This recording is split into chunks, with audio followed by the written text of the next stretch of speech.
الحمد للہ وکفا والصلاة والسلام علی من لا نبی بعد اما بعد عن سے النبی صلی اللہ علیہ وسلم آپ علیہ الصلاۃ والسلام قال آپ نے فرمایا اتقی ڈرتے رہو اللہ سے حیثما جس جگہ کنتا تم ہو اور اتبی بعد میں کر لو السیئۃ برائی کے الحسنۃ اچھائی کو تمحوہا کہ اچھائی برائی کو مٹا دے گی اور خالق کی اخلاق کا معاملہ کرو الناسا لوگوں کے ساتھ بھی خلوقی اخلاق حسن اچھے عن النبی صلی اللہ علیہ وسلم قال آپ علیہ الصلاۃ والسلام نے ارشاد فرمایا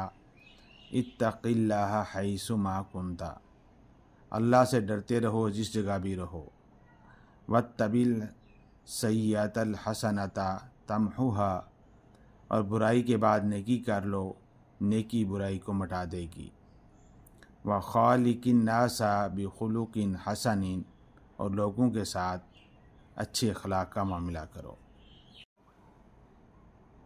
اس حدیث مبارکہ کا موضوع اچھائی برائی کو مٹا دیتی ہے۔ یہ حدیث مبارکہ انتہائی جامع اور مختصر انداز میں پورے اسلام کا احاطہ کرتی ہے۔ حدیث کا پہلا حصہ حقوق اللہ جبکہ دوسرا حصہ حقوق العباد کی ادائیگی کی طرف رہنمائی کرتا نظر آتا ہے۔ درمیانی حصے میں گناہوں کو مٹانے کا نسخہ بتایا گیا ہے۔ اگر ان تینوں باتوں پر عمل کر لیا جائے تو دنیا اور آخرت کی کامیابی یقینی ہے۔ قرآن کریم میں ارشاد خدا بندی ہے واتقوا اللہ لعلکم تفلحون اور اللہ سے ڈرتے رہو تاکہ تم فلاح پاؤ۔ اللہ کا ڈر یعنی تقوی و پرہیزگاری یہ ہے کہ گناہوں سے بچا جائے اور اپنی زندگی کو اللہ اور اس کے رسول کے بتائے ہوئے طریقوں کے مطابق گزارا جائے۔ اس دنیا میں رہتے ہوئے دنیاوی امور کو دین کے مطابق گزارنا عین عبادت ہے۔ مثلا رزق کے حصول میں حلال و حرام کا خیال رکھنا، معاملات میں ایمانداری کا مظاہرہ کرنا، جھوٹ، غیبت، چغلی، بہتان سے بچنا، اللہ کی مخلوق کے ساتھ حسن سلوک کرنا، سب اللہ رب العزت سے ڈرنے کی علامات ہیں۔ قرآن کریم میں اللہ تعالیٰ ارشاد فرماتے ہیں وَلِمَنْ خَافَ مَقَامَ رَبِّهِ جَنَّتَانِ اور اس شخص کے لیے جو اپنے رب کے حضور جوابدہی سے کھڑا ہونے سے ڈرا، دو جنتیں ہیں۔ اللہ رب العزت کے احکامات پر عمل کرنا آپ علیہ الصلاۃ والسلام کے اسوہ حسنہ سے ممکن ہوا۔ ارشاد باری تعالیٰ ہے قُلْ إِن كُنتُمْ تُحِبُّونَ اللَّهَ فَاتَّبِعُونِي يُحْبِبْكُمُ اللَّهُ وَيَغْفِرْ لَكُمْ ذُنُوبَكُمْ کہ اے نبی صلی اللہ علیہ وآلہ وسلم آپ کہہ دیجئے کہ اگر تم اللہ سے محبت رکھتے ہو تو میری پیروی کرو، اللہ تم سے محبت کرے گا اور تمہارے گناہ معاف کر دے گا۔ اللہ کا ڈر اور خوف نہ صرف سنت نبوی صلی اللہ علیہ وآلہ وسلم کے زندہ کرنے کا موجب بنتا ہے بلکہ گناہوں کی بخشش کا بھی سامان ہے۔ نیکیاں گناہوں کو مٹا دیتی ہیں۔ یہاں پر نیکیوں سے مراد توبہ و استغفار کو لیا جا سکتا ہے کیونکہ آپ علیہ الصلاۃ والسلام کی ایک حدیث مبارکہ میں آیا ہے کہ جب آدمی کوئی گناہ کرتا ہے تو اس کے دل میں ایک سیاہ دبا لگ جاتا ہے اور توبہ و استغفار اس دبے کو مٹا دیتی ہے۔ نمازیں بھی گناہوں کو مٹانے کا سبب ہیں، دکھ، تکالیف، بیماری وغیرہ بھی گناہوں کو مٹا دیتی ہیں، نیکیاں گناہوں کو مٹا دیتی ہیں، تاہم کبیرہ گناہوں کو مٹانے کے لیے استغفار کرنا ضروری ہے۔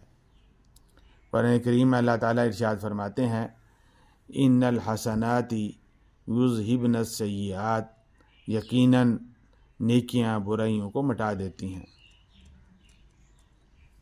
رسول اللہ صلی اللہ علیہ وآلہ وسلم نے فرمایا اللہ تعالیٰ فرماتا ہے اے ابن آدم تو مجھے جب بھی پکارے گا اور مجھ سے امید رکھے گا تو میں تیرے سارے گناہ بخش دوں گا اور کوئی پرواہ نہیں کروں گا۔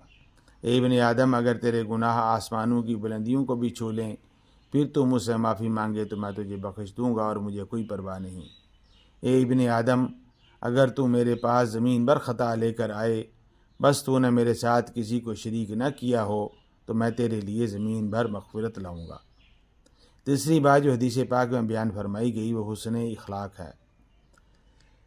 حسن اخلاق یہ ہے کہ ہر قسم کے انسانوں کے ساتھ ہر معاملے میں اچھے اخلاق کا مظاہرہ کیا جائے، تحمل و برداشت، صبر، عفو و درگزر، اچھا گمان، تکبر سے بچنا، اپنے بھائی کے لیے بھی وہی پسند کرنا جو اپنے لیے پسند ہو، اپنے بھائی کے لیے بھی اس چیز کو ناپسند کرنا جو اپنے لیے ناپسند ہو، لوگوں سے مسکرا کر ملنا وغیرہ سب حسن اخلاق ہیں۔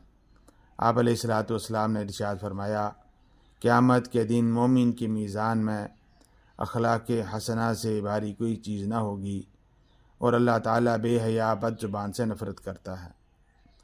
قرآن کریم نے حسن اخلاق کی طرف رہنمائی کرتے ہوئے ارشاد فرمایا، وَيَدْعَرُونَ بِالسَّيِّئَةِ، اور جو بدسلوکی کا دفاع حسن سلوک سے کرتے ہیں۔